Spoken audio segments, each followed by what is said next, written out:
descobrir a traição de Ricardo foi como ser atingida por um raio em um dia ensolarado. Eu estava vasculhando nossos e-mails em busca de uma confirmação de reserva para nossas férias quando me deparei com uma mensagem suspeita. Meu coração disparou ao abrir o e-mail e ver fotos e mensagens trocadas entre ele e uma colega de trabalho, Ana. A dor foi instantânea e avassaladora, como se meu mundo tivesse desmoronado em um segundo. Eu nunca imaginei que Ricardo, o homem com quem compartilhei meus sonhos e planos, pudesse me trair dessa maneira. A traição não era apenas física, era uma quebra de confiança que me deixou em pedaços. Naquela noite, esperei Ricardo chegar em casa, sentada no sofá com as evidências em mãos. Quando ele entrou, a expressão de surpresa e culpa em seu rosto confirmou tudo. Confrontei-o com as provas e, entre lágrimas e gritos, ele implorou por perdão. Disse que faria qualquer coisa para consertar as coisas, que ainda me amava e que queria salvar nosso casamento. Foi então que, em um impulso de raiva e dor, decidi estabelecer minhas próprias condições. Eu disse a ele que nunca mais dormiria com ele e que ele poderia ficar com Ana. Além disso, eu também faria sexo com outro homem, sem que ele soubesse quando, onde ou com quem. Se ele não quisesse viver assim, poderia pedir o divórcio. Ricardo começou a chorar, dizendo que eu estava sendo injusta, o que só aumentou minha raiva. Como ele podia falar de injustiça quando foi ele quem destruiu nossa confiança? A ironia da situação era insuportável. Eu estava determinada a fazê-lo sentir a mesma dor que eu estava sentindo. Decidi que continuaríamos com a terapia de casal, mas deixei claro que minhas condições eram inegociáveis. A terapeuta, visivelmente desconfortável, tentou mediar a situação, mas eu estava irredutível. Eu precisava que Ricardo entendesse a profundidade da minha dor e, se isso significasse viver em um casamento cheio de incertezas e desconfianças, que assim fosse. A raiva e a dor que eu sentia não podiam ser contidas apenas dentro das paredes da nossa casa. Eu precisava que todos soubessem o que Ricardo havia feito, especialmente aqueles que o conheciam e confiavam nele. Foi então que tive a ideia de criar um grupo de chat, incluindo todos os nossos amigos em comum, colegas de trabalho de Ricardo e, claro, Ana. A adrenalina corria em minhas veias enquanto digitava a mensagem, cada palavra carregada de sarcasmo e amargura. Ana, só quero que você saiba que sou grata a você por me mostrar as verdadeiras cores do meu marido. Ele é todo seu agora. Parabéns por ganhar tal prêmio. Apertei o botão de enviar e esperei a tempestade que sabia que viria. As reações foram imediatas e explosivas. Meu telefone não parava de vibrar com mensagens de amigos chocados, colegas incrédulos e até mesmo familiares preocupados. Alguns me apoiaram, dizendo que eu estava certa em expor a verdade, enquanto outros me acusaram de ser cruel e vingativa. Mas eu não me importava. Eu queria que Ricardo sentisse a humilhação pública que eu estava sentindo. Ele tentou me ligar várias vezes, mas eu ignorei todas as chamadas. Eu sabia que ele estava desesperado para controlar os danos, mas essa era a minha maneira de recuperar um pouco do poder que ele havia tirado de mim. A repercussão foi além do que eu esperava.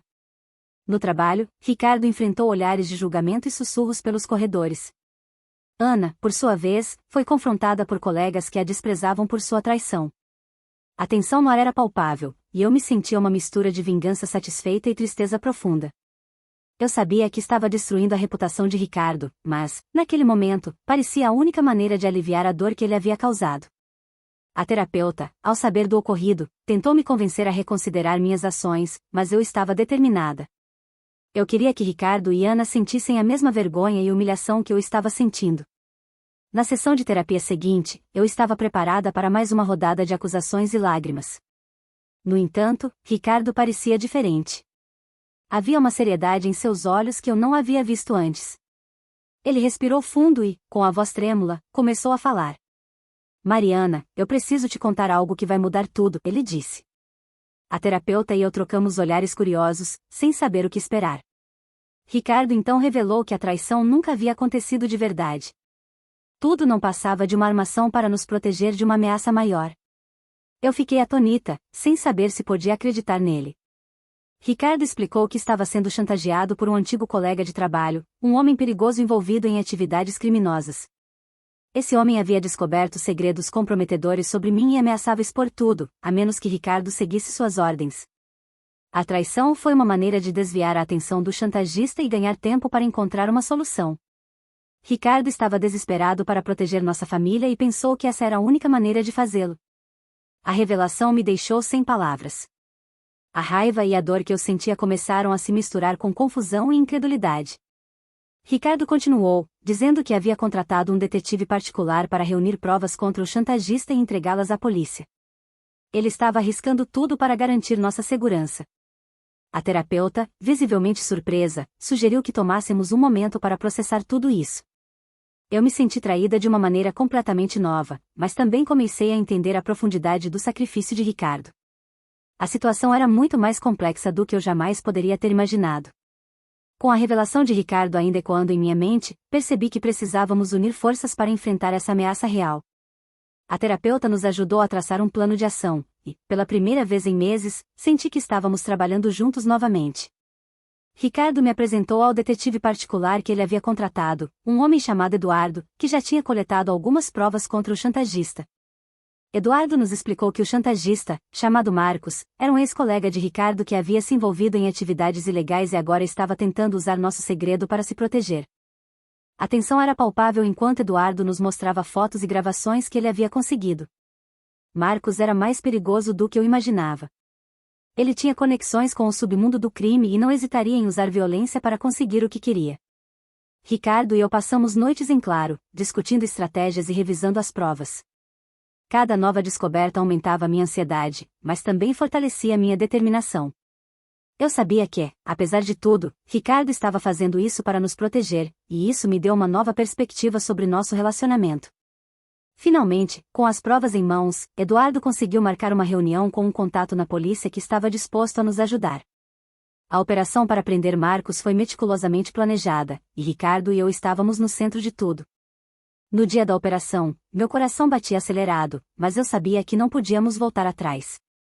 Assistimos de longe enquanto a polícia cercava Marcos e o levava sob custódia. A sensação de alívio foi imediata, mas também havia uma nova camada de complexidade em nossos sentimentos. Ricardo e eu havíamos enfrentado algo monumental juntos, e isso nos uniu de uma maneira que eu nunca poderia ter previsto. Com Marcos finalmente preso, uma onda de alívio tomou conta de mim. No entanto, a batalha estava longe de terminar. As investigações revelaram uma rede de crimes que ele havia orquestrado, e Ricardo foi chamado a depor várias vezes. Cada depoimento era um lembrete doloroso do quanto havíamos sofrido, mas também uma prova da nossa resiliência.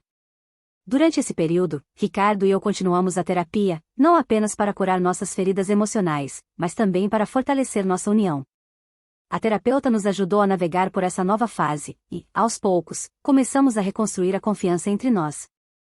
A mídia local começou a cobrir o caso, e logo nossa história estava em todos os jornais. Fomos abordados por repórteres e curiosos, mas decidimos manter nossa privacidade. A exposição trouxe à tona uma série de emoções conflitantes. Por um lado, havia a vergonha de ter nossa vida pessoal exposta, por outro, a sensação de justiça sendo feita. Ricardo e eu nos apoiamos mutuamente, encontrando força um no outro. Decidimos que, após tudo o que passamos, merecíamos um novo começo. Planejamos uma viagem para um lugar tranquilo, longe de toda a confusão, onde pudéssemos nos reconectar e refletir sobre o futuro. Durante a viagem, Ricardo me surpreendeu com uma proposta inesperada: renovar nossos votos de casamento. Ele organizou uma pequena cerimônia à beira-mar, apenas nós dois e o celebrante. As palavras que trocamos foram carregadas de significado e emoção. Prometemos nunca mais deixar que segredos ou mentiras se interpusessem entre nós. A experiência nos ensinou sobre a importância da transparência e da comunicação. Voltamos para casa com uma nova perspectiva e uma determinação renovada de construir uma vida juntos, mais fortes e mais unidos do que nunca. A sombra da traição e da ameaça havia sido dissipada, e estávamos prontos para começar um novo capítulo em nossas vidas. O que achou dessa história? Você acha que eu realmente estava errado? Qual seria seu conselho para mim? Me deixe saber nos comentários. Se você gostou desse vídeo, demonstre seu apoio ao canal deixando seu like e um comentário e considere ser um membro do canal clicando aqui embaixo no inscreva-se. Muito obrigada a todos por assistirem até aqui.